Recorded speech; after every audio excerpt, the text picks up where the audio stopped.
Hi, this is Joe again with another review.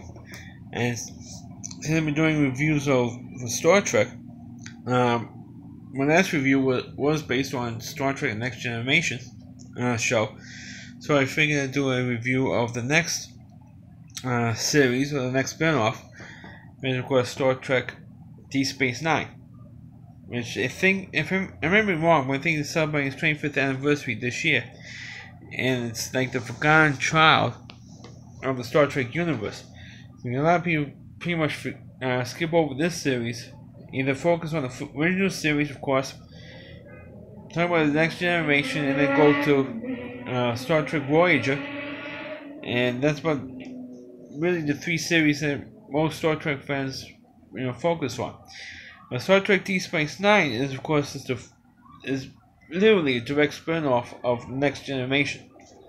Even though Next Generation, of course, is a spin-off from the original series, we're talking about in the same time frame.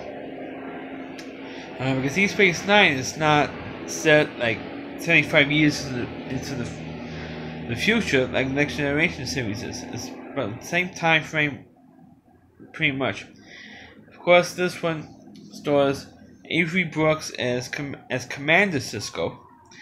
It was also the first Star Trek series that had a commander at first, and not a captain.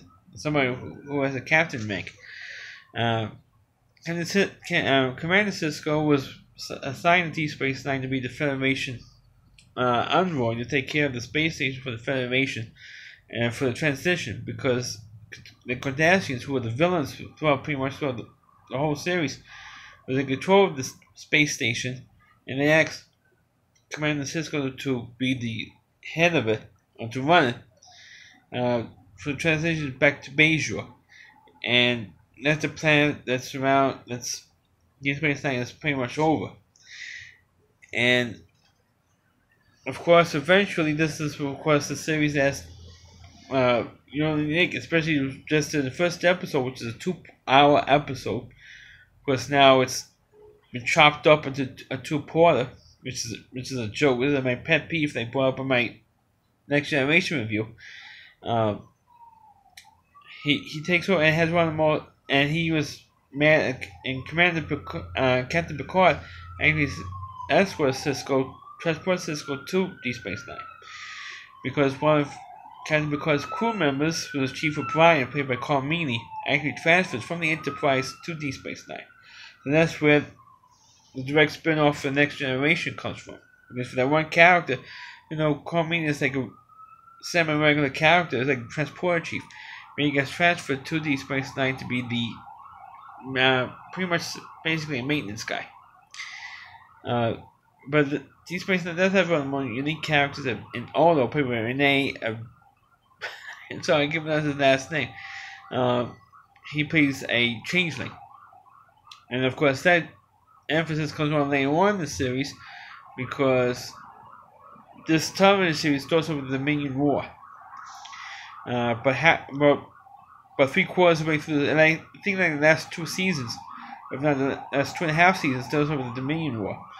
Now, when that war was, all those people, the changelings, at least the head one, which is a female shapeshifter, wants Olo back to stay with her people, and he says, "No, I'm too close to the humans. I like being here," and that type of thing. And she feels, "Oh, humans suck," so she decides to wipe out the humans so to get Olo. Pretty much, that's what I feel, to get Olo back. And so we're so much superior than the humans. And they have Jem'Hadar, which is their military outfit. There's real gross thing, spikes out of their head and stuff like that. So they decided to have this whole war to wipe out the humans, the human race, pretty much. While all that stuff is going on, the main Go Dakar, who's played by I forgot the guy's name. I'm sorry, I forgot the actor's name. Plays, of course, the main villain with Sisko, like Q was in the Next Generation series, and he became head or the emissary for the Paul Race, which is like the evil version of the uh, the prophets for Bajor, and of course, for the whole series, uh, Cisco was the emissary for the prophets. For some reason, they picked him, and there was one priestess played by the one who was in One Flew Over the Cuckoo, won an Oscar for Louise Fletcher, was jealous of Cisco because the prophets talked to him and not her, and she's supposed to be the high priestess for Bajor, and so she joins Gul Dukat, and of course they conspire to get rid of Cisco, and of course they had this whole big war for that. I think that's like pretty much for 2 years or 2.5 years. And of course they had a and of course before this Dominion War, just before then, they had Worf from the Next Generation series come on the DS9 show, and he was there to the end of the series, and then of course he went back to, for the last movie, Next Generation movie, which was Nemesis, and so he was there. I think one character was not enough. They brought in from the Next Generation. They brought in Mr. Worf for the Next Generation for this show, and kept making it interesting because and also Worf fell in love with Terry Farrell's character, and Dax was like a symbiote, and for some reason her character all of a sudden was a big surprise, gets killed by Gul Dukat, and so they brought in another character to play Dax because it's like a symbiote inside another person, and Nicole DeBrus, I believe her name was, came on the show and played Dax for like the last, I think it was like for the last season of the show. And of course, the last episode, which was also a 2-hour show, not anymore in the reruns, but it was a two-hour show, and because they don't show it as a 2-hour show anymore in the reruns, and which bothers me. And they had, and what they did was they. Naturally, of course, the Federation won the war in the end, and of course, they had a lot of shenanigans going on with Odo and with the changelings people, or the shapeshifters. So he goes back to that final episode. He goes to the planet and tries to cure him because the Federation put on this virus and to kill Odo and all changelings because they were at war with them. They're the enemies. So I figure if you kill the changelings, you'll be fine, and the war will end. But it didn't work out that way. So Odo was cured with this virus, and so was the rest of the changeling people, and that's what Odo did at the end. Of course, also at the end of the episode, we had a final fight between Gul Dukat and Cisco, who eventually became, but halfway through the series, got promoted as captain, and which is ridiculous. How long is it going to be staying commander? And they eventually said, okay, let's promote him, because a lot of Star Trek fans were making fun of the fact that he was the only person who wasn't a captain in the series. So he finally got promoted, and of course, one of the more popular characters, other than the ones I mentioned already, was Nana Visitor, who played Major Kira, and eventually Colonel Kira by the end of the series. She was like the major, other than Terry Farrell, she was the only major hottie on the series. And of course, she fell in love with Odo throughout the whole course of the show.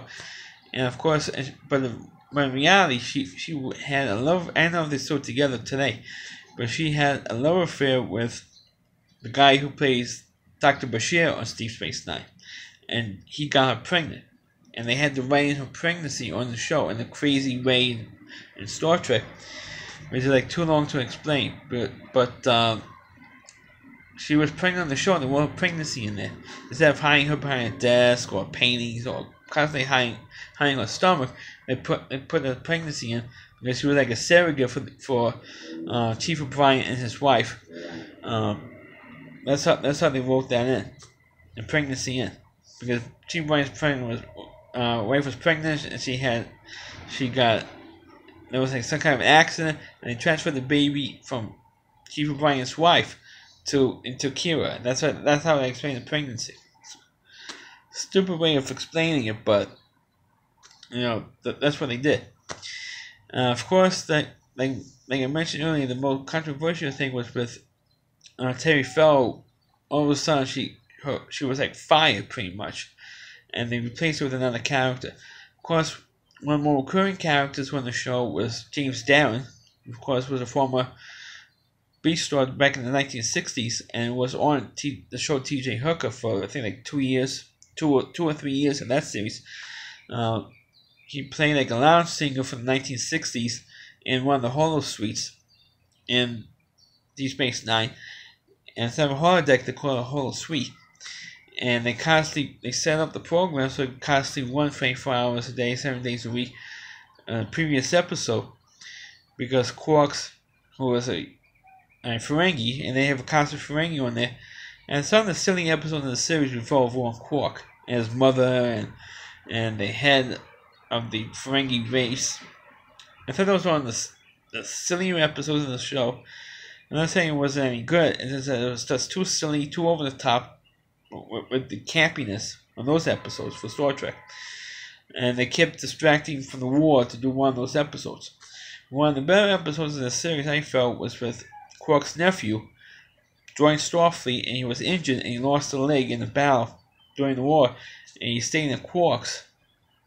Not staying in Quark's. He stayed in Vic's lounge. Vic was the James Darren character, and that's why he set it up. Eventually, he set it up to have it run 24 hours a day, 7 days a week. After that, and of course, everybody hung out there and became a important part on Deep Space Nine, and they had a big party in Vic's lounge, which was pretty cool. But of course, like I said, that Deep Space Nine did run for 7 years. Again, the 7-year thing. The only other show that ran for 7 years for Star Trek was, of course, the next one was Star Trek Voyager, and I'll probably be talking about that. But Deep Space Nine is after when Deep Space Nine ended in 1999. The producers of Star Trek, the Star Trek series, at that time, didn't do anything with the series. Just left it at that, and the series ended, and that's it. They didn't make any movie. There was always rumors at the time they may make a movie, or since the movies for Next Generation were pretty much a bust, they figured maybe, let's do a movie with Deep Space Nine, and they never did. I think because of the fact that, like you just said, Deep Space Nine, the Next Generation movies were a bust, story-wise and money-making-wise, so they decided not to do that. Deep Space Nine, it's not everybody there, and that's it. Which is kind of sad, man, because that's the only really series that they didn't really do anything with.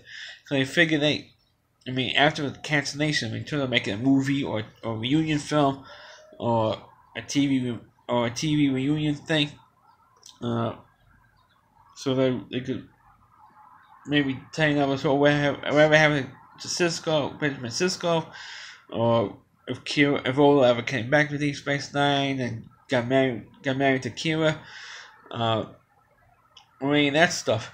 Or stuff we have with Worf, with the Klingons, and it kind of did, even though it did close the book on the series until the ending of the war and stuff like that, but it left everybody hanging, for the most part, which is kind of sad, for a Star Trek fan. Like I said earlier, it was the forgotten child of the Star Trek universe. So let me review of Star Trek Deep Space Nine. Please click on the video, please rate it, feel free to comment on it. Please subscribe to my channel and upload this video.